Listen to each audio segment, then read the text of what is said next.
Selamat pagi bagi kita semua, salam. Tuhan memberkati di pagi hari yang indah ini. Kiranya damai sejahtera Allah yang melampaui segala akal akan memelihara hati dan pikiran kita di dalam Kristus Yesus. Puji nama Tuhan. Salam Indonesia, salam Nusantara. Dari Sabang sampai Merauke, dari Nyangas sampai Pulau Rote. Kiranya Tuhan memberkati. Dan pada saat ini saya akan melanjutkan cerita tentang soal gereja. Ya, kalau yang lalu saya membawakan tentang gereja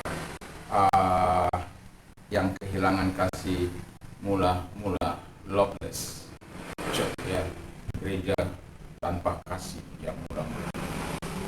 Dan saat ini saya akan suffering church, gereja yang persecuted church, gereja yang menderita. Kita tahu ada gereja yang kalau kita baca Pergamus, lenient church, gereja yang yang longgar, yang lunak, ya, yang bisa menerima situasi pengajaran yang begitu luar biasa. Itu gereja di Pergamus. Lain lagi gereja di Tiatira, yaitu gereja yang kompromi. Ya, dikompromikan antara A dan B. Kalau dalam adat biasanya adat mengatasi firman Allah, bukan firman Allah mengatasi adat. Ya, jadi itu kompromi, sinkritisme, ya, pengajaran, teologi sinkritisme. Lalu ini lifeless, ini gereja di Sardis, ya, tanpa kehidupan. Ya, mungkin hatinya mengucap syukur pada Tuhan, mulutnya mengucap syukur tapi hatinya jauh, kata firman.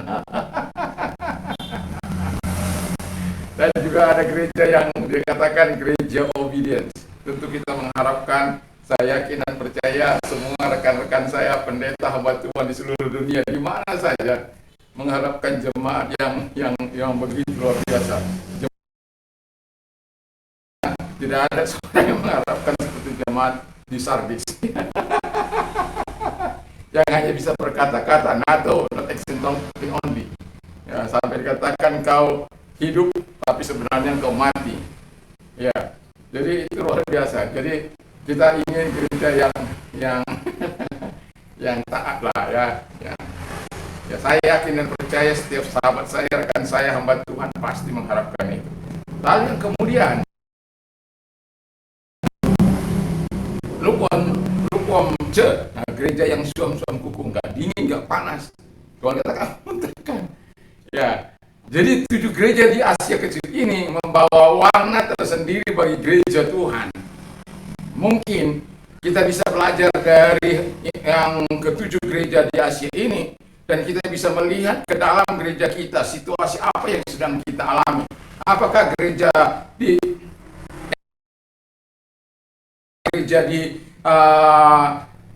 Smyrna yang penuh dengan penderitaan, atau gereja di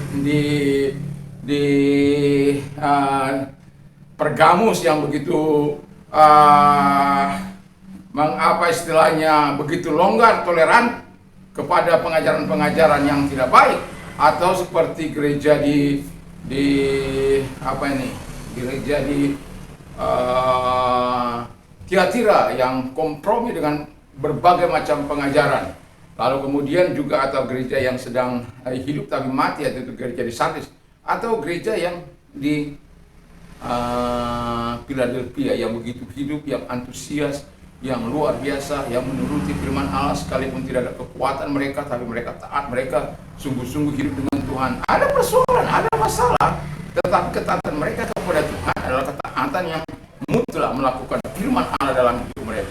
Nah, lalu kemudian jemaat yang mungkin jemaat kita, jemaat yang lukewarm church, atau gereja yang suam-suam kuku, nggak panas, nggak dingin. Firman Allah katakan kalau engkau panas dapat dirasakan, engkau dingin. Sudah tahu orang, dia sudah mati secara rohani, dia sudah memang betul-betul dingin, udah diketahui warnanya. Tapi yang lukewarm ini, waduh,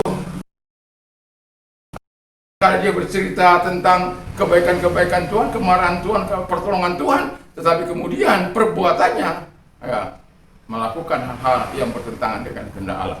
Jadi Alkitab katakan supaya kau kalau panas ya panas, dingin ya dingin, jangan suam-suam kuku. Nah hari ini, saat ini saya akan membawakan tentang kita yang kedua adalah gereja di Smyrna. Tema kita hari ini adalah gereja yang setia walaupun menderita. Gereja yang tetap setia walaupun menderita. Tidak ada orang yang ingin menderita. Tidak ada orang yang suka mencari penderitaan. Dan gereja di Smyrna bukanlah gereja yang pencari masalah, yang mengakibatkan mereka mengalami penderitaan. Tidak. Mereka adalah gereja yang diperhadapkan pada satu kenyataan di mana mereka sedang menghadapi itu. Saya yakin dan percaya setiap rekan hamba Tuhan ada masa penderitaan. Setiap kita hamba Tuhan adalah yang mungkin pedang di leher kita.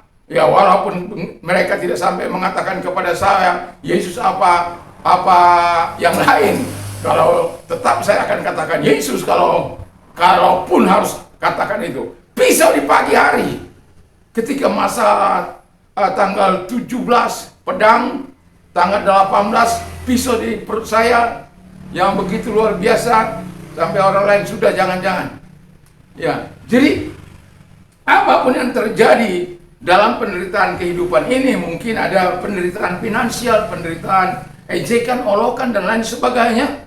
Tetapi jemaat di Smyrna ini adalah jemaat yang menderita oleh karena sistem kekuasaan dan ketidaksenangan orang-orang yang disebut jemaat Tuhan. Dan akibatnya mereka mengalami penderitaan yang sangat luar biasa. Kita tahu bahwa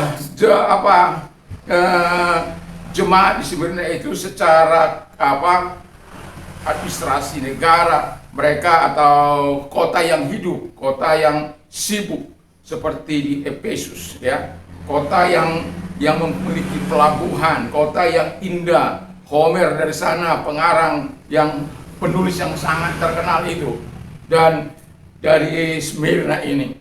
Dan di sana juga kita lihat bahwa ada kuil-kuil yang megah seperti kuil Cibele, kuil Apolos, kuil Zeus, kuil Aphrodite, dan macam-macam kuil lainnya.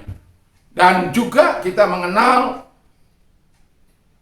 penyembahan kepada dewa pada kaisar pada waktu itu, yang dimulai penyembahan kepada dewa kepada kaisar yang dianggap Tuhan, yang dianggap dewa. Nah, jadi pada waktu itu jemaat di Smyrna menghadapi situasi yang sangat-sangat sulit, dan mereka diperhadapkan pada kenyataan itu. Sebelumnya mari kita baca firman Allah dulu, dan sebelum saya melanjutkan lebih lanjut. Dan tuliskanlah kepada malaikat jemaat di Smyrna, inilah firman yang awal dan yang akhir, yang telah mati dan hidup kembali. Aku tahu kesusahanmu, aku tahu kemiskinanmu, namun engkau kaya. Fitnah mereka yang menyebut dirinya orang Yahudi, tapi yang sebenarnya tidak demikian. Sebaliknya mereka adalah jemaah iblis. Jangan takut terhadap apa yang harus engkau derita. Sesungguhnya iblis akan melempar beberapa orang dari antaramu ke dalam penjara supaya kamu dicobai, dan kamu akan beroleh kesusahan selama 10 hari. Hendaklah engkau setia sampai mati, dan aku akan mengaruniakan kepadamu mahkota kehidupan. Siapa bertelinga, hendaklah ia mendengar apa yang dikatakan Roh kepada jemaat-jemaat. Barang siapa menang, ia tidak akan menderita apa-apa oleh kematian yang kedua. Jadi, gereja yang tetap setia walaupun menderita. Dan kalau kita membaca Alkitab, maka kita akan bisa menarik 3 kesimpulan. Mengapa gereja bisa mengalami sukacita, mengalami kegembiraan ketika mengalami penderitaan yang sangat. Yang pertama adalah di mana supaya kita kuat dalam menghadapi penderitaan ini, yang kita harus yakini, yang kita harus percayai adalah, yang pertama itu adalah bahwa percaya dan beriman kepada Yesus Kristus. Kalau kita menghadapi persoalan kehidupan ini karena iman kita, karena percaya kita, itu sesuatu yang sangat luar biasa. Kita sudah tahu bagaimana pelayanan Paulus. Kita sudah tahu penderitaan yang dialaminya di Antioquia, di Iconium, dan di Listra. Di Listra dia dilempari batu, lalu kemudian diseret keluar kota dan dibiarkan di sana karena dianggap sudah mati. Tapi keajaiban Tuhan datang, dia masih hidup dan dia masuk kembali ke kota. Luar biasa. Karena apa? Dia imannya kepada Kristus. Kematian bukan momok yang menakutkan. Penderitaan bukan momok yang menakutkan, bukan hantu yang menakutkan. Tapi penderitaan, kalau Tuhan izinkan dari penderitaan kita, harus menghadap Dia. Itu merupakan jembatan emas bagi orang-orang percaya untuk kita bertemu muka dengan Yesus Kristus itu. Sang kepala gereja itu, yang kalau tubuhnya disakiti, Dia yang merasakan, Dia yang menderita. Mau bukti, ketika Paulus atau Saulus itu menganiaya umat Tuhan, siapa yang menderita? Umat Tuhan yang dikatakan, mengapa engkau menganiaya aku, Saulus? Itu perjalanan ke Damsik, dia punya otoritas yang sangat luar biasa untuk membunuh umat Tuhan tanpa dihukum. Aduh, luar biasa. Dan di masa itu penyembahan kepada Kaisar itu sangat luar biasa. Di bawah pemerintahan Domitianus, penyembahan kepada Kaisar harus menyebutkan bahwa Kaisar itu adalah Tuhan. Dan bagi kita orang-orang percaya menganggap orang-orang itu Tuhan itu tidak mungkin. Yang layak kita sebut Tuhan hanya Yesus. Hanya Allah Israel itu, Allah Tritunggal itu. Itulah yang layak disebut Tuhan. Tuhan yang luar biasa, pencipta langit dan bumi ini, dan segala ciptaannya, dan segala apapun yang ada di kolong bumi ini, sungai kah, batu kah, pohon kah, tidak ada yang dianggap Tuhan. Bagi kita orang-orang percaya, Tuhan itu hanya Kristus. Dan akibatnya ini adalah sebuah konsekuensi dari keimanan kita itu. Karena ada banyak orang yang tidak suka, ada banyak orang yang membenci dari kehidupan ini, sehingga kita harus melakukan apa yang berkenan di hadapan Tuhan. Kita harus melakukan apa yang dikehendaki oleh Tuhan, sehingga dalam kehidupan kita sebagai orang yang percaya, kita betul-betul memiliki percaya dan iman kepada Tuhan Yesus dengan sungguh. Makanya Paulus berkata begini, I have fought with good fight. Aku telah berjuang dengan perjuangan yang baik. I have finished the race. Aku telah mengakhiri pertandingan.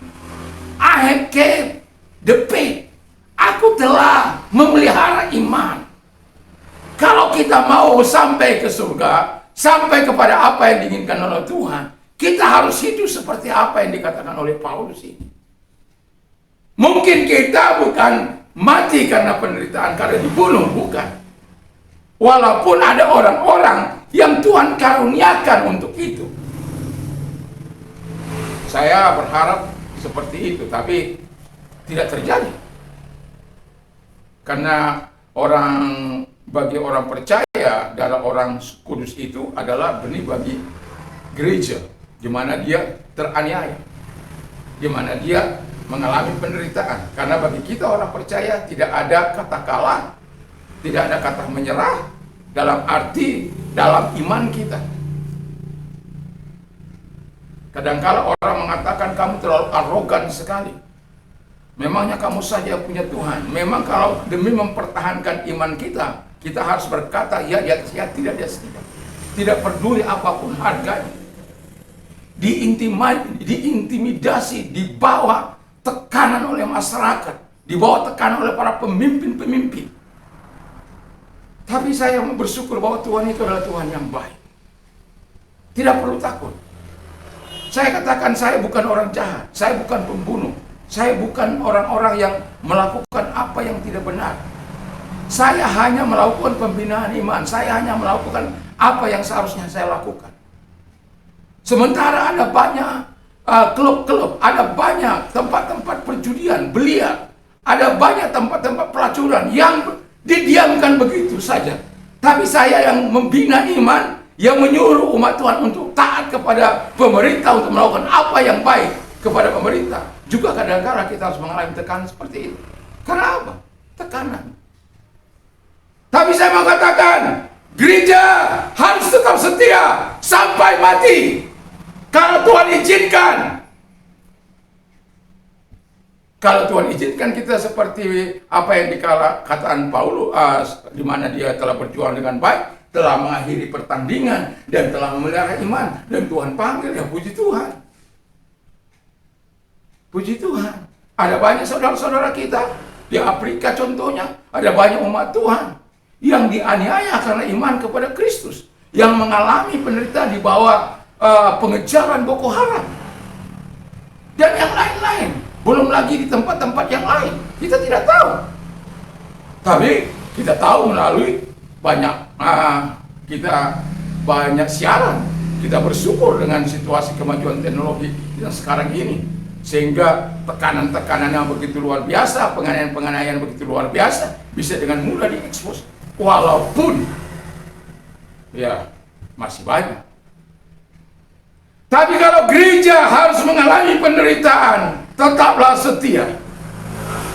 Tetaplah setia kepada Tuhan. Imanmu dalam 2 Korintus 3 ayat yang ke-12 dikatakan, yes, memang, and all who desire to live godly in Christ will suffer persecution.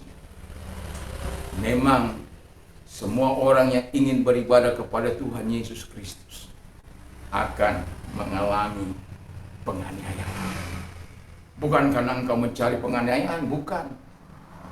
Tapi karena imanmu, karena kepercayaanmu kepada Yesus Kristus yang sangat berbeda. Itu sebabnya saya sangat prihatin ketika melihat kekristenan tidak menjadi teladan. Ketika orang-orang percaya yang sudah puluhan tahun masih berjudi, masih main merokok, masih menjual narkoba, masih melakukan pelacuran, masih melakukan apa-apa yang jahat. Sementara orang lain menderita karena iman mereka, mereka justru mengundang penderitaan untuk datang kepada mereka.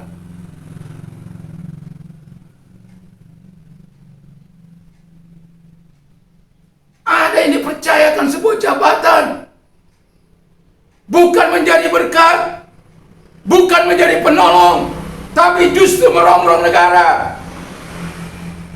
Orang-orang yang percaya, yang dipercayakan amanah, harus tetap melakukan apa yang baik. Dan di jemaat di Smyrna adalah jemaat yang betul-betul mengalami intimidasi, tekanan, teror yang terus-menerus dihadapi oleh mereka. Mereka memang tidak terlalu apa dari pemerintah, tetapi kalau pemerintah menerima pengaduan mereka, mereka dimasukkan penjara. Hanya ada kamu di situ mati atau kamu menyangkal imanmu. Dan ada banyak, ada Pliny, gubernur Britania itu, supaya saya tidak salah, Bitinia, gubernur Bitinia itu pada masa itu, dia menulis surat kepada Kaisar Trajan. Dia berkata bahwa sebenarnya dia sangat tidak menemukan kesalahan-kesalahan orang-orang percaya. Tapi mereka harus mengalami yang begitu rupa.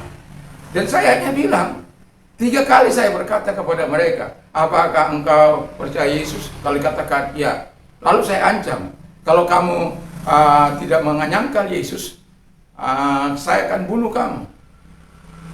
Dan ditanya, tetap. Ditanya sekali lagi, tetap. Katakan Tuhan itu kaisar. Enggak mau, dibunuh. Itu sebabnya Alkitab mengatakan dengan jelas bahwa jemaat di Smyrna tidak mengalami kritikan, tidak mengalami kecaman. Tapi saya mau bilang, kalau kita berpikir kenapa Tuhan, kalau seolah-olah seperti itu, kenapa Tuhan tidak langsung membela mereka? Tapi justru Tuhan mempersilahkan situasi itu, hanya memberikan dukungan, kekuatan, penyertaan, bahwa ketika engkau lolos, aku akan memberikan mahkota kehidupan, dan engkau tidak akan mengalami kematian yang kedua. Ya, kalau kita mengalami kematian yang kedua, itu namanya neraka. Dan kita bersyukur bahwa jemaat-jemaat yang mengalami penderitaan di Smyrna, mereka dikatakan tidak akan mengalami penderitaan dari atau by the second day. Tidak, mereka tidak akan mengalami itu. Kita memang tidak boleh mati dua kali. Kita harus mati satu kali, hidup dua kali. Mati sekali, hidup dua kali. Jangan hidup dua kali, jangan mati dua kali, hidup sekali. Kita sebagai orang percaya, mati satu kali, hidup dua kali. Ketika kita menerima kehidupan, hidup yang pertama ini di bumi ini. Dan ketika pengadilan Kristus kita dibangkitkan dan masuk menerima kehidupan yang benar. Nama-nama yang terdapat dalam buku kitab kehidupan, kata firman Allah, mereka masuk ke dalam kerajaan surga. Nah, jadi jemaat di Smyrna itu mengalami tekanan, mengalami penderitaan, tetapi mereka tetap kuat. Diharapkan oleh Yesus, mereka tetap tangguh. Yang kedua, dikatakan oleh firman Allah yang kedua, bahwa jemaat atau yang membuat mereka kuat dalam menghadapi penderitaan atau tetap setia dalam gereja yang setia kepada Tuhan walaupun menderita. Yang kedua, karena mereka mengikuti teladan Yesus yang setia dan taat sampai mati di kayu salib. Jadi mereka melihat teladan Yesus. Kalau Yesus katakan begini, kau harus setia sampai mati. Itu bukan sekedar omongan yang not action talking only. Tapi dia sudah merasakan, sudah mengaplikasikan kehidupan itu, bahwa dia adalah orang atau Tuhan yang pernah hadir dalam dunia ini, yang sudah melakukan setia sampai mati. Bahkan rela kehilangan nyawanya karena saya dan saudara, karena dunia ini. Jadi setiap orang yang percaya kepadanya dianugerahkan kehidupan yang kekal. Setiap orang yang percaya kepada Yesus, dia akan tidak mengalami kematian yang kedua. Tapi Tuhan akan memberikan yang terbaik. Tuhan akan memberikan sesuatu yang terbaik dalam kehidupan mereka. Jadi hidup kita sebagai orang yang percaya, tetaplah berada di dalam jalur yang dikehendaki. Dan Anda tahu bagaimana Domitianus membuat sesuatu yang sangat tambah menyakitkan. Karena setiap orang harus mempersembahkan sesuatu, harus mengatakan Kaisar itu adalah Tuhan, dan itu dibuktikan dengan surat atau sertifikat yang mereka harus punyai. Dan Anda bisa bayangkan kalau tiba-tiba Anda dikontrol dan Anda tidak memiliki itu sebagai orang percaya, sudah bisa dipastikan Anda akan masuk ke dalam penjara, atau karena laporan-laporan orang Anda akan bisa mati di sana, atau mati dianiaya, atau seperti gubernur Bitania tadi, bagaimana dia menganiaya umat Tuhan dan memberikan laporan kepada Kaisar Trajan. Tapi Kaisar Trajan katakan, jangan engkau menerima laporan yang tidak punya nama, karena ada laporan-laporan yang tidak punya nama, tapi mereka mencantumkan orang-orang itu. Ya mungkin persaingan politik, persaingan dagang, persaingan macam-macam lah itu ya. Tapi Trajan katakan, Kaisar Trajan tidak boleh. Kalau kamu lakukan itu menjadi sesuatu yang bahaya. Dan tidak boleh juga kamu mencari salah orang-orang Kristen. Tapi kalau ada yang mengadukan dengan bukti-bukti, kamu bisa menghukumnya. Karena kaisar tidak peduli dengan kemajuan rohanimu, tapi dia peduli kesetiaanmu kepada negara. Dan setelah engkau misalnya dipanggil, katakan bahwa kaisar itu Tuhan, sudah cukup, kau selamat. Lalu kemudian kau di depannya lagi menyembah kepada dewa-dewa lain, nggak ada masalah. Kau bilang apa? Nggak ada masalah bagi mereka. Yang penting kau sudah berani mengatakan itu di tengah-tengah orang banyak. Mau menyembah yang lain, silakan. Itu sebabnya kepada jemaat Smyrna dikatakan setia sampai mati, sabar, bertekun. Aku tahu, kalau dikatakan, oh Ida. Kalau dalam bahasa apanya, bahasa Yunani dikatakan ayat 9, Ida su tin Klipin, Keitin, To, Hia. Jadi aku tahu itu ke tribulasi, kesengsaraan, penganiayaan itu, hardship, trouble. Jadi Tuhan tahu itu. Tribulasi itu artinya persekusi di situ juga hardship, juga trouble, juga tribulasi. Jadi lengkap sudah. Jadi kalau orang-orang yang mengalami tripsis dalam hidupnya, dia sudah dianiaya, dia sudah mengalami sengsara, dia sudah susah, dia mengalami kesukaran. Wah, kesukarannya di mana? Mereka menjadi warga kelas 2, mereka tidak diperhatikan hak-hak mereka. Karena mereka tidak mau percaya, tidak mau mengatakan Yesus adalah Kaisar adalah Tuhan. Dan itu bagi orang percaya tidak akan mungkin dia mengatakan, terkecuali percaya abal-abal. Iman yang tidak sungguh-sungguh. Dan sekarang ini ada banyak orang imannya tidak sungguh-sungguh. Buktinya ada puluhan tahun, bahkan dari anak-anak sampai orang tua, imannya kepada Kristus. Tapi perilakunya, tindakannya, perkataannya adalah perkataan yang sia-sia. Caci maki, sumpah serapah masih ada. Itu bukan dalam keadaan penderitaan, tapi mencari-cari penderitaan, mencari-cari masalah. Loh, di mana kehebatan Yesus itu? Di mana kuasa Yesus itu? Di mana pengurapan Yesus itu? Di mana kuasa Yesus yang sudah bangkit itu dari kematian? Di mana? Itu sebabnya dikatakan the best and the last. Yang pertama dan yang terakhir. Jadi dua sudah ada dari kekekalan kepada kekekalan. Memang dia pernah datang ke bumi ini. He was dead, kata firman Allah. Dia sudah mati, but came to life, hidup kembali. Tidak ada yang seperti dia, karena dia adalah Tuhan. Alam maut tidak dapat menguasainya. Dan kalau kekristenan kita menjadi batu sentuhan bagi orang lain, kita menjadi sentuhan bagi orang lain, batu sandungan oleh karena perbuatan-perbuatan kita. Sementara ada gereja-gereja yang mengalami penderitaan oleh karena nama Tuhan, karena mereka mempertahankan iman mereka. Tapi justru kita mengaitkan Yesus, justru kita mencemarkan nama Yesus. Di mana kehidupan kita ini sebagai orang percaya? Makanya Yesus katakan begini, barang siapa adalah dalam ciptaan, barang siapa ada dalam Yesus, ia adalah ciptaan baru. Yang lama sudah berlalu, yang sesungguhnya yang baru sudah datang. Di mana salahnya? Saya berkata pada Tuhan, Tuhan, bertatalah di hati ini. Ambil tata hatiku, kau menjadi raja, menjadi Tuhan, menjadi pemimpin, menjadi segalanya dalam kehidupanku.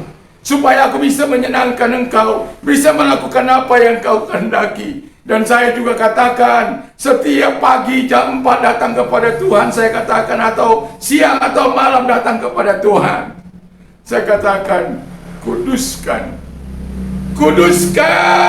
hidupku ini, kuduskan tubuhku ini, sehingga tubuhku tidak kubawa untuk melakukan apa yang jahat di mata Tuhan. untuk melakukan penentangan kepada, untuk melakukan apa yang Tuhan beratkan, berjalan di jalan-jalan dosa, berjalan di jalan-jalan kejahatan. Jangan, Tuhan. Dan saya juga berkata kepada Tuhan, Tuhan, biar kehendakku adalah kehendak yang dikuduskan, supaya kehendakku ini, Tuhan, banyak kali kehendakku itu kadang-kala bertentangan dengan kehendak Tuhan. Saya ingin, Tuhan, kehendakku itu melakukan kehendak-Mu. Kehendakku melakukan apa yang menyenangkan Engkau, melakukan firman-Mu. Tapi sadar saya manusia daging. Itu sebab saya katakan pada Tuhan, kalau saya gagal, Tuhan, ingatkan saya, sehingga aku melakukan kehendak-Mu. Saya juga berkata pada Tuhan, Tuhan, ini hamba-Mu, kuduskan perasaanku ini, emosiku. Sebagai orang kolerik itu dalam hal yang seperti jemaat di Efesus, meledak ketika ada sesuatu yang tidak benar. Meledak ketika, makanya mereka membela mati-matian tentang nama Yesus itu. Mereka melawan pengajar-pengajar palsu. Mereka menggilas mereka sampai mereka didapati memang benar betul-betul bukan pengikut Tuhan. Orang-orang kolerik, saya bukan orang pragmatik yang sabar, tidak. Tapi saya katakan, Tuhan, kuduskan emosiku, supaya emosiku tidak penuh dengan amarah, tidak penuh dengan dendam, marah di tempat yang benar, yang tepat, supaya emosiku tidak meledak-ledak. Kuduskan, Tuhan. Kuduskan. Itu yang saya katakan kepada Tuhan. Pikiranku, Tuhan, kuduskan, supaya pikiranku ini tidak memikirkan hal-hal yang porno. Pikiranku tidak melakukan hal-hal yang jahat. Rancangan-rancangan yang sia-sia, rancangan-rancangan yang melawan Tuhan. Rancangan-rancangan ketidak benaran. Intrik-intrik yang tidak sehat, intrik-intrik manipulatif, jauhkan dari pikiranku, Tuhan. Kuduskan pikiranku ini, yang sehingga pikiranku memikirkan perkara-perkara yang di atas, sehingga aku bisa sehati sepikir dengan orang-orang yang takut akan Tuhan. Pemazmur katakan begini, I am the friend of all fear of God. Aku adalah sahabat bagi orang-orang yang takut akan Tuhan. Dan sahabat bagi orang-orang yang melakukan firman Allah. Dan saya ingin ada di situ. Melakukan sahabat bagi semua orang yang takut akan Tuhan. Sahabat bagi orang-orang yang mendengarkan. Tapi saya sudah katakan, saya siap melawan siapapun. Tapi perlu dengan motivasi yang kudus di hadapan Allah. Aku tidak ingin melukai hati Tuhan. Kalau Tuhan katakan begini, biarkan saya ikut pada Tuhan.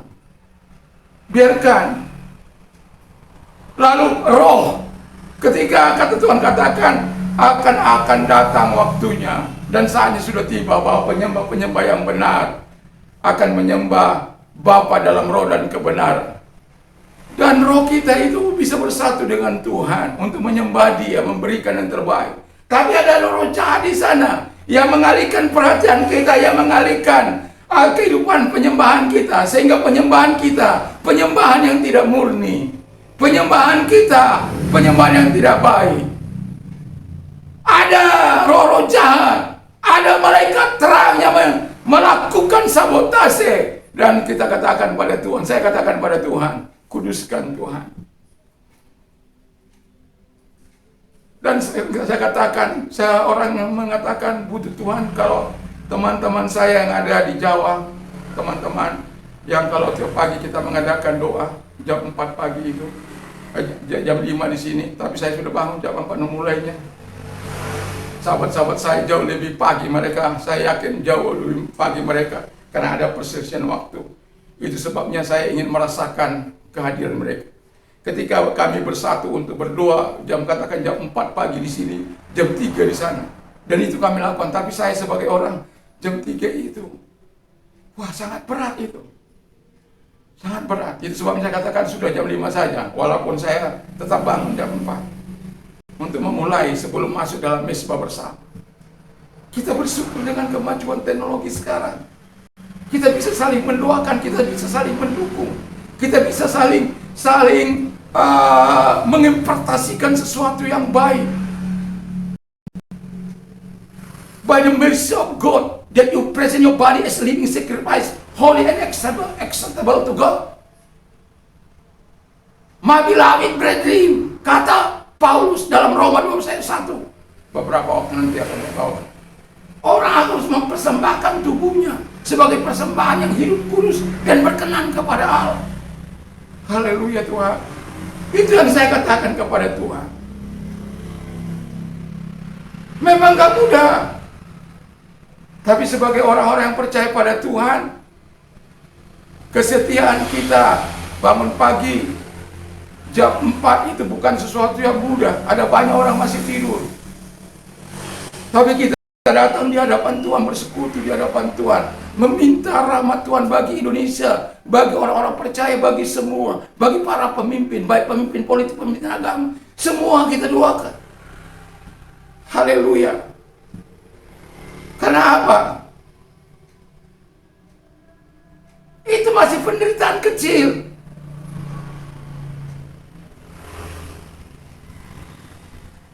Mengangkangi hak tidur kita, mengangkangi keinginan kita untuk tidur. Makanya pembasar bilang, aku ingin membangunkan fajar.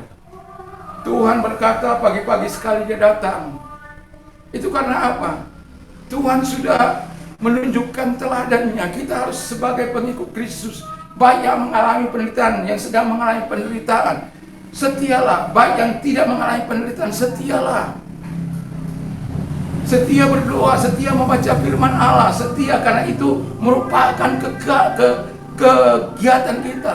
Kita membangun intimasi kita kepada Tuhan, persekutuan kita dengan Tuhan, penyembahan kita kepada Tuhan. Sehingga ketika mengalami penyembahan kepada Tuhan, kita mengalami apa yang disebut kasih Tuhan itu, pertolongan Tuhan itu. Baca itu dalam Mazmur 91. Kalau engkau orang yang mengasihi Tuhan, aku akan melindungi engkau. Aku akan, sebab engkau mengenal namaku, aku akan menjaga engkau, menolong engkau. Dan kalau engkau berseru, aku akan menjawab. Kalau belum ku jawab, aku menyertai engkau dalam kesusahanmu. Yang jelas aku akan melepaskan engkau dan memuliakan engkau. Dengan panjang umur akan ku kenyangkan engkau. Dan akan ku tunjukkan keselamatan daripadaku. Wah, luar biasa Tuhan ini. Itu sebabnya cinta pada firman, cinta pada Tuhan. Pagi-pagi datang pada Tuhan, menyembah Tuhan, memuliakan Tuhan, meninggikan Tuhan. Sehingga energi kita bukan energi manusia kita, tapi energilah yang mengalir dalam kehidupan kita, dalam darah kita ini. Mengalir darah anak domba yang penuh, energi yang penuh kuasa itu. Sehingga kita tidak perlu takut dalam menghadapi situasi. Bayangkan kalau kita tidur jam 12, rata-rata saya tidur jam 12, bangun jam 4. Kadang-kala jam 2 baru selesai membaca firman Allah atau baru selesai berdoa. Tidur jam 4 sudah harus bangun. Apakah saya menyiksa diri? Tidak. Tapi saya sadar sebagai orang percaya memang tidak mudah. Saya tidak ingin saya kehilangan kasih sayang mula-mula kepada Tuhan. Pernah kehilangan kasih mula-mula? Ya. Saya bukan orang munafik. Tapi Tuhan katakan, repent and do the best. Do your best, Lord. Bertobat. Lakukan pekerjaan itu. Lakukan cinta pertamamu itu. Sehingga engkau berapi-api kembali dalam Tuhan. Semangat kembali dalam Tuhan. Haleluya. Sekalipun ada penderitaan, saya bukan hanya mengatakan bahwa saya tidak pernah menderita, baik secara finansial, baik secara fisik, baik secara pengancaman, pernah. Tapi saya melihat Tuhan itu Tuhan yang baik. Kenapa? Tuhan mengatakan setia. Kalau dikatakan oleh Alkitab 10 hari, ada orang katakan 10 kaisar, ada orang katakan 10 tahun, ada orang katakan dalam waktu yang lama, ada waktu yang singkat. Tapi saya mengatakan dalam 10 hari.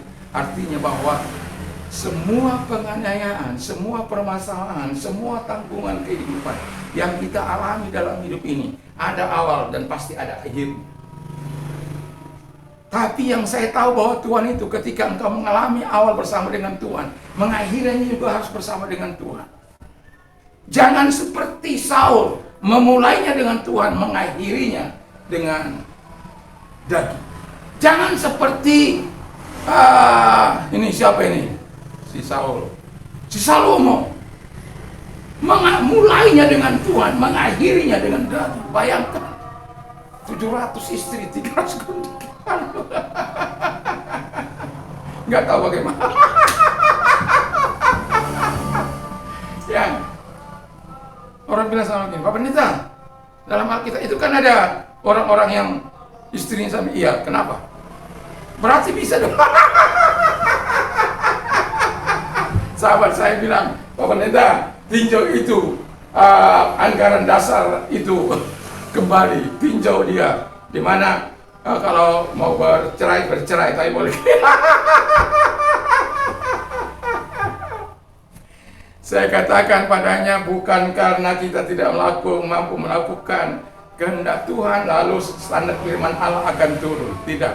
Kitalah yang harus mengikuti teladan Tuhan. Standar Allah itu memang tinggi. Standar Allah itu memang luar biasa. Tetapi saya mau katakan, kalau engkau taat kepada Tuhan, kalau engkau mau menurut Tuhan, melakukan kehendak Tuhan, Tuhan memampukan engkau melakukan kehendaknya. Tuhan memampukan engkau mengatasi masalahmu. Tuhan memampukan engkau melakukan.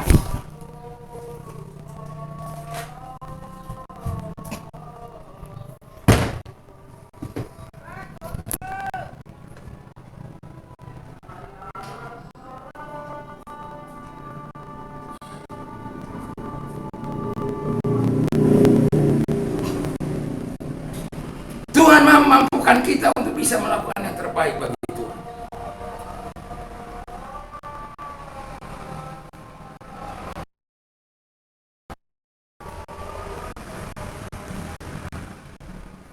Ini ada kesalahan teknis. Begitulah. Allah. Jadi harus berdiam diri sejenak. Bawa kaki Tuhan.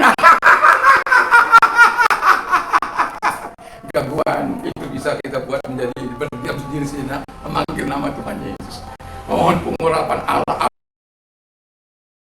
teman-teman, biar api Pantekosta, biar api Kristus itu menyala dalam hidup kita, biar api dua itu menyala untuk Indonesia, menyala untuk dunia. Haleluya, haleluya, haleluya.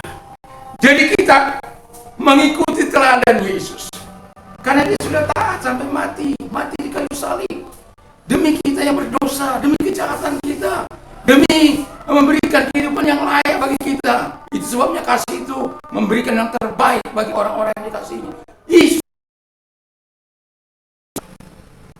Jadi standar Yesus itu memang tinggi, tapi bukan orang tidak bisa melakukan, pasti bisa. Karena dia sudah berikan Roh Kudusnya, berikan Roh firman-Nya. Dalam 2 Korintus 4 ayat yang 13 dikatakan, and since we have the same spirit of faith. Kita mempunyai iman yang sama, roh iman yang sama. According, jadi menurut what is written, menurut apa yang tertulis. I believe and therefore I spoke. Aku percaya, sebab itu aku berkata-kata. Dan we also believe, we believe. Dan kami juga berkata-kata karena kami percaya.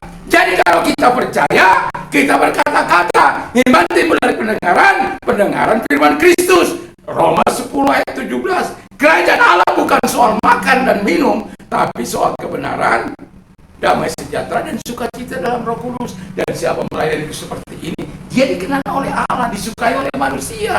Haleluya, haleluya. Dan kita Ketika terjadi kerusuhan 171, saya bawa keluar baju di badan. Belum lagi yang saya katakan pedang di leher saya. Belum lagi bagian pisau di perut saya, oleh karena mereka tidak suka saya hadir di situ. Lalu kemudian malam tanggal 17 itu, istri saya menangis sepanjang malam. Ya, saya tidur dengan ngorok, tidur dalam damai Tuhan. Ketika saya mau bangun jam 4 itu untuk berdoa, saya lihat istri saya menangis. Loh, ada apa? Lalu dia pikir, Papa enggak pikir ya? Lalu saya katakan, ingat ya, satu hal yang tidak bisa diambil dari saya adalah Tuhan Yesus Kristus. Kalau orang itu katakan, kau sangkal imanmu atau pedang ini berbicara, saya akan pilih pedang berbicara. Saya tidak akan pernah mau menyangkal iman saya kepada Yesus. Ketika diperhadapkan kepada orang-orang yang berkuasa, saya juga mengatakan hal yang demikian. Karena apa? Semua orang di seluruh dunia perlu tempat untuk beribadah. Kami tidak mengajar yang jahat. Kami tidak melakukan yang jahat. Tidak melakukan manipulasi. Mengajar umat untuk taat membayar pajak dan lain sebagainya. Banyak perjudian dibiarkan. Banyak pelacuran dibiarkan. Tapi kita yang membina iman justru disalah mengerti. Tapi ya itu karena kita percaya kepada Kristus. Tapi kita bersyukur bahwa semua situasi mulai berjalan dengan baik. Yang ketiga, kita bisa tetap gereja tetap setia walaupun dalam penderitaan. Yang ketiga, ini yang tidak kalah penting. Tangan Tuhan yang melepaskan kita, atau Tuhan yang melepaskan kita.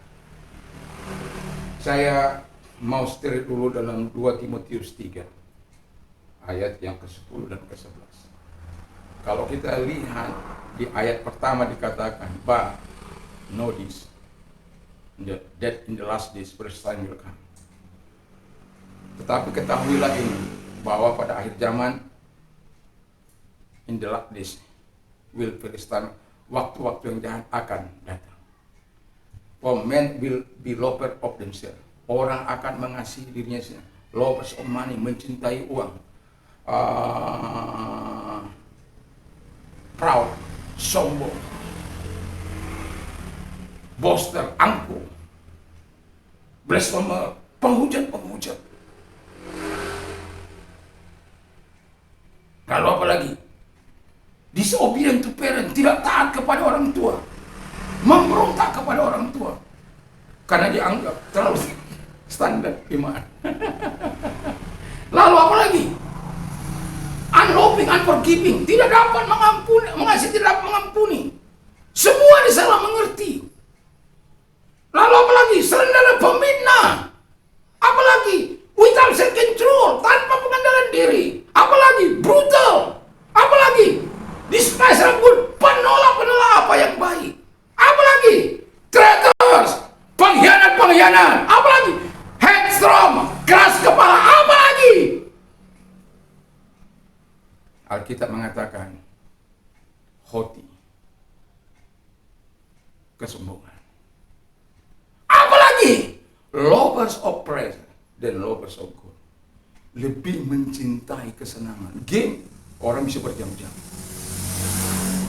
Game dari pagi sampai malam, dari malam. Kalau nggak ada yang mengontrol, susah anak-anak. Ya. Game.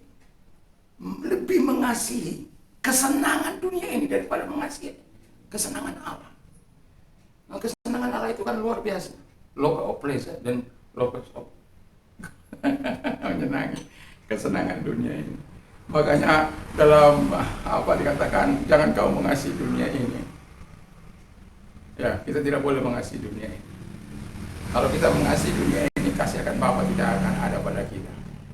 Itu dalam 1 Yohanes 2 ayat 26 boleh dibaca. Tapi dunia yang akan berakhir. Tapi mereka yang melakukan kehendak Allah akan hidup selamanya. Haleluya. Jadi Yesus itu adalah Yesus yang sangat luar biasa. Ketika engkau mengalami apapun dalam kehidupanmu, ingat ya. Tuhan bisa melepaskan engkau dari segala keterikatan, dari segala penderitaan, dari segala tekanan, keadaan ekonomi, keadaan bisnismu. Tuhan adalah jawaban dalam setiap permasalahan. Dan saya sering katakan bahwa marilah kepadaku hai kamu yang letih lesu dan berduaan berat, aku akan memberikan kelegaan bagimu. Minta itu sama Tuhan. Kalau engkau sudah mengalami keberatan dalam hidupmu, minta itu. Matius 11 ayat 28 itu, dia memberikan kelegaan kepadamu, dia memberikan kesukaan kepadamu. Dan itu janji Tuhan, bukan janji saya. My God shall supply all your need according to his riches in glory by Christ Jesus. Allahku akan mencukupi segala kebutuhan menurut kekayaan dan kemuliaan dalam Kristus Yesus. Haleluya. Biar api Pantekosta, api Roh Kudus membakar sampah-sampah iman kita, membakar ketidakyakinan kita supaya kita yakin, memurnikan iman kita, memakar sampah-sampah dosa sehingga kehidupan kita adalah kehidupan yang penuh energi di hadapan Tuhan, kehidupan yang penuh memberikan kemuliaan. Karena kita tahu bahwa dalam dunia ini memang kita harus menghadapi situasi, keadaan apapun yang Tuhan izinkan. Tidak ada yang terjadi secara kebetulan. Kalau gereja sedang menderita, Tuhan melepaskan kita. Kalau Tuhan, gereja sedang membangun, Tuhan melepaskan untuk kita mencukupkan segala apa yang kita butuhkan. Semua Tuhan sediakan. Haleluya. Jemaat di Smyrna, jelas Tuhan telah berjanji bagi mereka, kalau engkau setia mengalami penderitaan itu, kau setia, Tuhan katakan, be faithful until today. Setialah sampai engkau mati. And I will give you, dan aku akan memberikan kepadamu the crown of life, mahkota kehidupan. Saya suka memperkatakan firman Allah, saya suka menghafal firman Allah dan memperkatakan firman Allah, karena saya tahu iman timbul dari pendengaran-pendengaran firman Kristus. Saya tidak mengabaikan itu, dan saya berkata bahwa kalau kita punya iman, kita berkata-kata apa yang kita katakan, dan Allah yang akan punya pun apanya untuk menggenapinya, bukan saya. Jadi sadarlah bahwa Tuhan yang melepaskan jemaat di Smyrna dari segala penderitaan. Ada yang gagal, ya, tetapi bagi mereka yang setia sampai mati, Tuhan telah menyediakan kehidupan kekal bagi mereka. Tuhan sudah menyediakan yang terbaik dalam hidup mereka. Tuhan sudah menyediakan hal yang luar biasa dalam kehidupan mereka, sehingga mereka adalah orang-orang yang diberkati oleh Tuhan, orang-orang yang memuliakan Allah. Gereja yang menderita tetapi tetap setia, atau gereja yang tetap setia walaupun menderita, bukan sesuatu yang gampang. Itu sebabnya Paulus mengatakan, I can do all things through him who gives me strength. Segala perkara dapat kutanggung di dalam Dia yang memberikan kekuatan kepadaku. Selalu Tuhan yang melepaskan kehidupan kekasih-kekasihnya, baik yang sedang mengalami penderitaan, baik yang sedang mengalami, saudara-saudaraku yang sedang mengalami penderitaan, khususnya para pemimpin-pemimpin gereja. Saya mau katakan, bersabar, tetap setia. Kau yang sedang mengalami penderitaan finansial, ekonomimu sedang carut marut, tetap setia pada Tuhan, tetap bertahan dalam kebenaran. Jangan melihat kiri dan kanan. Ada banyak orang-orang yang saat ini menyimpang dari iman, menyimpang dari apa yang dikehendaki oleh Tuhan. Itu sebabnya kita minta terus kepada Tuhan. Seringkali saya katakan, kalau saya sedang mengalami penderitaan yang sangat atau tekanan yang sangat, saya hanya bilang begini, Tuhan, berikan aku tetap kekuatanmu, energimu, urapan barumu terus mengalir dalam hidupku. Karena kalau kita bersama dengan Tuhan, kita dapat melakukan segala perkara. Bersama dengan Tuhan kita cakap menanggung segala penderitaan kita. Jadi ingat, kalau kau sedang menderita, 3 hal ini perlu Anda ingat, supaya dalam kehidupanmu sebagai orang percaya dan beriman kepada Yesus Kristus tidak lepas dari penderitaan. Teladan Yesus Kristus yang setia sampai mati di kayu salib itu menjadi acuan kita, membuat hal yang motivasi kita untuk tetap setia. Kalau Tuhan saja setia sebagai pemberi kehidupannya, pemberi surganya bagi kita, apalagi kita tidak seberanding dengan penderitaan yang dialami. Lalu kemudian ingatlah, dalam segala hal penderitaan itu pasti ada akhir, ada awal, dan pasti ada ujungnya. Yang saya tahu, Tuhan berkata, aku menyertai engkau di dalam kesesakan. Mazmur 91 ayat yang ke-15 bagian B-nya. Jadi ketika kita punya firman Allah, maka kita akan mempunyai kekuatan. Mungkin Alkitab sudah katakan dengan jelas bahwa yang alami dulu datang, baru yang rohani. Jadi perkatakan itu firman Allah berulang-ulang. Perkatakan itu firman Allah ketika engkau sedang mengalami penderitaan, supaya imanmu kuat, imanmu teguh dan mantap. Sehingga satu kali kita bisa berkata, I have, sebagai Paulus berkata, I have fought the good fight. Aku telah berjuang dengan perjuangan yang baik, bukan tanpa nilai-nilai. Ada nilai-nilai Kristus. I have finished the race. Aku telah mengakhiri perlombaan dengan aturan-aturan main yang sudah ditentukan. Dan I have the cake. Aku telah memelihara iman dengan standar ilahi yang sudah ditentukan bagi Paulus. Dan pada akhirnya dia keluar sebagai pemenang. Dan dia dengan jelas berkata, bagiku sudah tersedia mahkota the righteousness, ada righteous crown of the crown of righteousness, mahkota kebenaran. Tapi dia bilang juga, bukan hanya untukku, bagimu juga, bagi orang-orang yang setia. Biarkan kita terus bersama dengan Tuhan. Mari kita terus kepada dan kita berdoa. Terima kasih Tuhan. Kami tahu jemaat di Smyrna berbeda dengan jemaat di Efesus. Jemaat di Smyrna diminta untuk bertahan di dalam situasi yang buruk, bersabar dalam situasi mereka. Sebab Tuhan tahu penderitaan mereka, Tuhan tahu apa yang mereka alami. Walaupun Tuhan tidak nyata hadir untuk mendukung mereka, tetapi yang jelas Tuhan sudah katakan setia sampai mati. Karena kami tahu orang-orang yang percaya kepada Yesus Kristus pasti dia bela, orang yang beriman kepadanya pasti dia bela. Orang-orang mengikuti teladannya untuk setia sampai mati, pasti Tuhan berikan kemampuan dan kekuatan itu. Dan orang-orang yang Tuhan izinkan untuk tetap hidup, untuk mengalami pelepasan, pastilah Tuhan yang melepaskannya. Haleluya. Dan Paulus berkata dengan jelas dalam ayat 11 tadi, yang 10 dan 11 yang belum saya sebutkan. Dikatakan, you have carefully followed my doctrine. Engkau telah sungguh-sungguh mengikuti ajaranku. My manner of life, cara hidupku. My purpose, tujuanku. My long suffering, penderitaanku, kesabaranku. My low kasihku, my perseverance, ketekunanku. Persecution and affliction, ini menjadi inti. Penganiayaan dan penderitaan atau kesusahan atau malapetaka which happened to me at Iconium at Lystra. What persecution I endured. Jadi apa yang dia alaminya di Antioquia, dia berkata, penganiayaan apapun, molokan, cambukan, atau katakanlah apa yang mereka lemparan batu sampai mau mengalami, diseret, dia kira sudah mati. Tapi dia berkata, out of them all, keluar dari semuanya itu, the Lord delivered me, Tuhan yang melepaskan aku.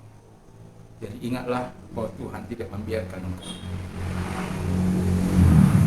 Ayub berkata, aku tahu penebusku hidup. Haleluya. Tuhan, kami tahu penebus kami hidup. Dia bukan Allah yang mati, dia Allah yang hidup. Memang dia pernah mati dalam kemanusiaannya untuk datang ke dalam jurang maut, mengambil kunci jurang maut, untuk mengalahkan kuasa setan. Sehingga kami orang-orang percaya tidak dalam kuasa setan, tapi dalam kuasa dunia ini yang berada dalam kuasa. Sebabnya berbeda. Dan itu sebabnya kami bersyukur. Kalau kami gereja dimanapun kami berada yang mendengarkan melalui YouTube ini sedang mengalami kesesakan, penderitaan, baik cacian, makian, atau langsung penderitaan fisik, kami doakan agar Engkau Allah tetap menguatkan sahabat-sahabat kami, umatmu, rekan-rekan para pemimpin, karena kami tahu Engkau adalah yang memegang cawan itu. Engkau adalah yang memelihara, yang melindungi kehidupan mereka, yang menjaga para pemimpin, yang menjaga para sidangmu, jemaatmu Tuhan. Terima kasih. Dan kami berdoa agar Kau Allah menyatakan kebaikan-Mu bagi gereja-gereja yang ada saat ini, yang mungkin sedang mengalami apa yang dialami. Ada mungkin kami melihat, ya, ada gereja yang kehilangan kasih mula-mula, ada gereja yang mengalami penderitaan, ada gereja yang longgar dalam pengajaran, ada gereja yang kompromi dengan pengajaran-pengajaran semestinya, ada juga gereja yang lifeless, gereja yang tidak hidup atau mati, hidup tapi sebenarnya engkau mati sebenarnya mereka, karena mereka tidak melakukan apa yang dikehendaki. Mereka memuliakan Tuhan dengan mulut mereka, tapi hatinya menjauh dari Tuhan. Ada gereja yang Tuhan harapkan, dan kami juga sebagai pemimpin-pemimpin gereja mengharapkan jemaat seperti Philadelphia, gereja yang taat, sekalipun tidak mempunyai kekuatan untuk itu, tapi mereka belajar untuk taat dan tidak menolak iman mereka kepada Kristus. Dan mungkin ada angkuh seperti jemaat Laodikia yang memiliki harta permata yang begitu luar biasa, banyak sekali. Dan tapi Alkitab, betapa malangnya engkau, miskin, buta, dan telanjang. Belilah daripada aku emas supaya engkau melihat ketelanjangan. Haleluya. Mungkin bagi orang yang status sosialnya tinggi tidak bisa melihat ini. Makanya firman Allah katakan betapa sukarnya orang kaya masuk dalam kerajaan surga. Lebih mudah seekor unta masuk dalam lubang jarum. Kalau dibawa dalam pengertian sempit, bahwa Allah bukan Allah membenci orang-orang yang mampu, orang-orang kaya, orang-orang hebat. Tetapi apabila kehebatan yang dia miliki membuat dia terpisah dari Tuhan, Tuhan sudah berkata, apa gunanya manusia memiliki seluruh dunia ini tapi kehilangan nyawanya? Kami tidak ingin itu, Tuhan. Dan itu sebabnya Engkau mengingatkan kepada jemaat di Smyrna yang walaupun mengalami kemiskinan, tetapi Engkau mengatakan mereka kaya karena mereka melakukan kehendak-Mu. Terima kasih Tuhan.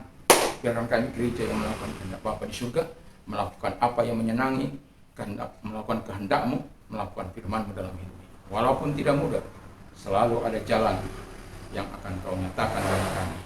Pemerintah kami diberkati oleh Tuhan, ditolong oleh Tuhan, diberkati dalam kepemimpinan Presiden kami saat ini, para wakil presiden, para menteri, para pejabat, kepolisian, semuanya diberkati oleh Tuhan.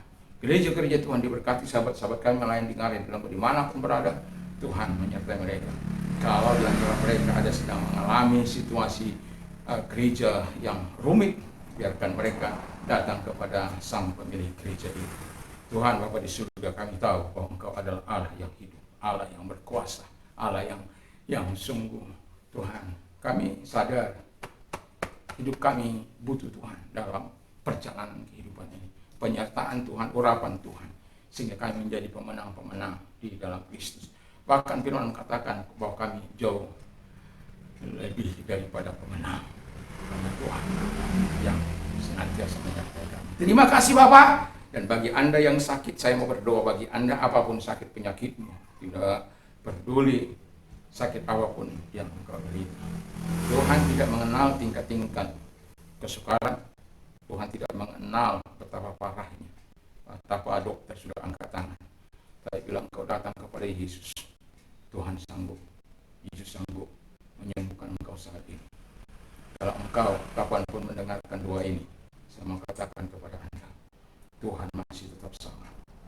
Yakin dan percayalah, kalau engkau orang yang sedang percaya pada kuasa Allah, pada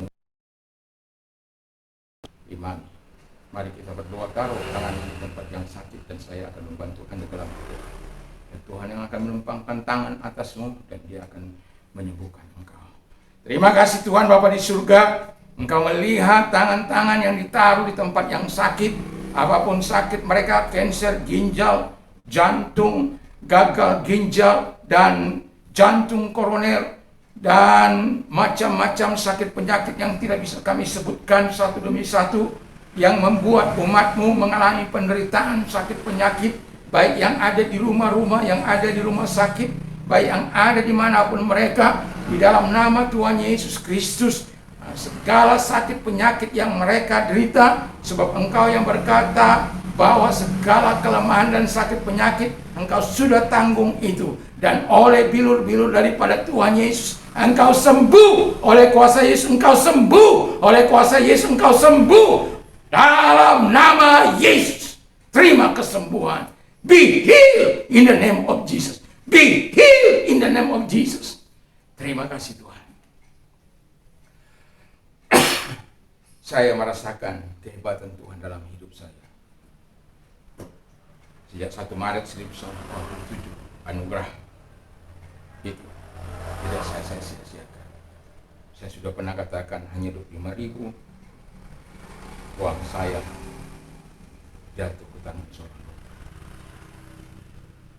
Selebihnya adalah Tuhan yang menyatakan kebaikan. Percayalah, Tuhan tidak pernah mengikat janji bagi orang-orang yang percaya. Saya tidak pernah memaksakan iman saya kepada anak-anak saya, kepada istri saya.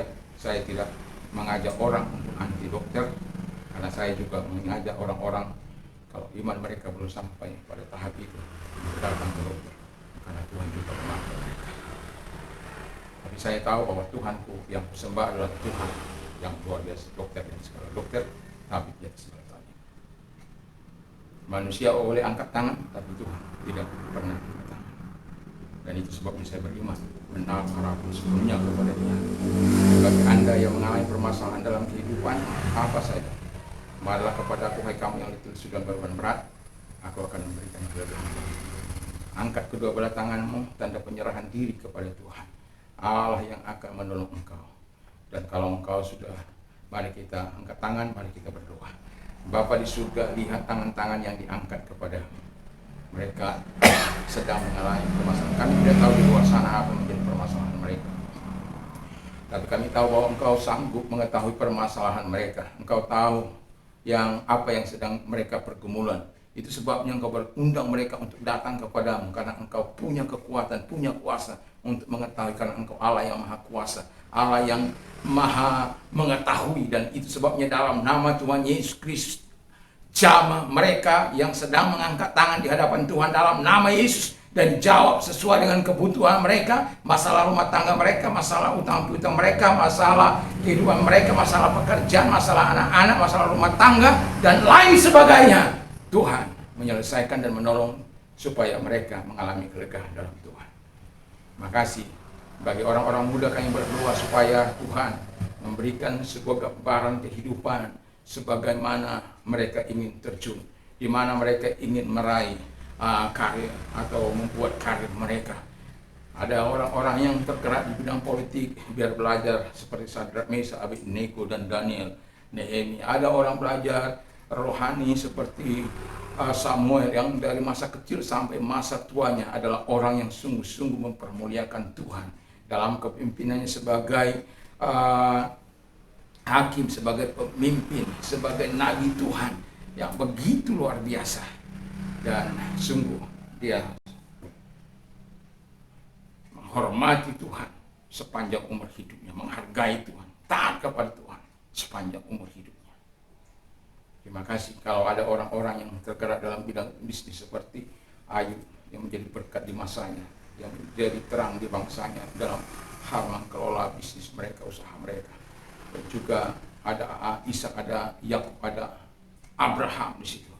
Tuhan, ada banyak lagi yang mau kami katakan supaya mereka sungguh-sungguh taat kepada Tuhan, dan ada orang-orang yang betul-betul Tuhan taruh ke situ Bapa di surga di dalam nama Yesus. Baik mereka yang bergerak di bidang bisnis, yang bergerak di bidang spiritual, bergerak di bidang politik, apapun, negara ini perlu digarami dengan kebenaran.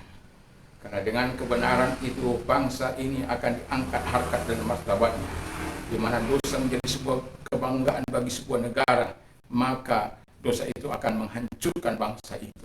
Dan itu sebabnya kami berdoa kepada orang-orang muda yang punya energi untuk memimpin dalam bidang politik. Kami doakan agar Tuhan mempertemukan orang-orang muda ini dengan orang-orang politisi yang betul-betul takut akan Tuhan. Dan kami juga berdoa kepada orang-orang yang bergerak di bidang bisnis, sehingga mereka sungguh untuk memberkati orang-orang di sekitarnya. Dan kami juga berdoa untuk orang-orang yang bergerak di bidang rohani, sehingga betul-betul negara kami ini berada dalam kehendak Bapa di surga.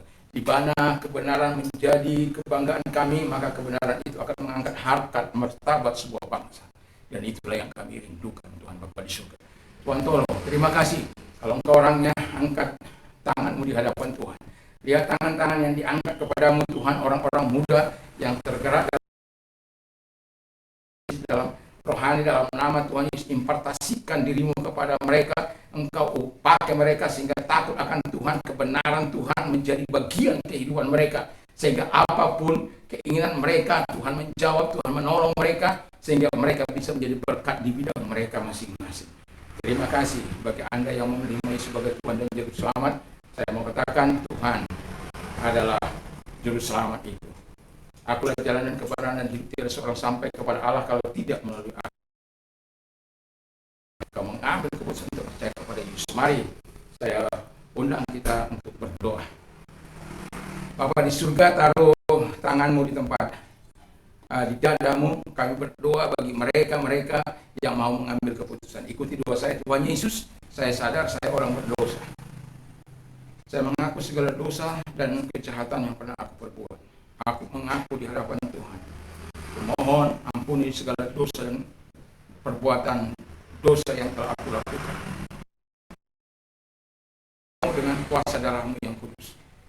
Dan terima kasih Kau sudah mengampuni dan memberikan kehidupan dalam kerajaan.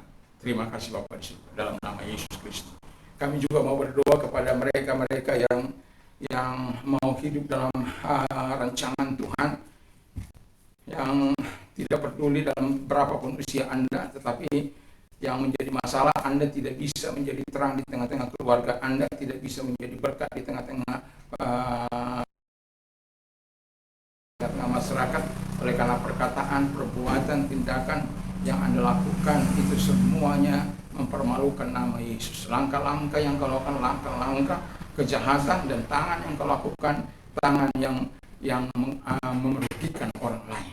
Dan itu sebabnya kalau engkau orangnya, angkat kedua belah tanganmu supaya Tuhan mengimpartasikan sesuatu kepadamu, sama seperti dia datang kepada Saulus. Saya berharap dia juga datang kepadamu. Tuhan, lihat tangan-tangan yang sudah terangkat kepadamu. Mereka adalah orang-orang yang menyerahkan diri kepadamu Tuhan, untuk memberikan hidup mereka, sehingga mereka yang tadinya mungkin tidak berguna karena perkataan mereka, karena perbuatan mereka, karena dalam nama Tuhan Yesus Kristus.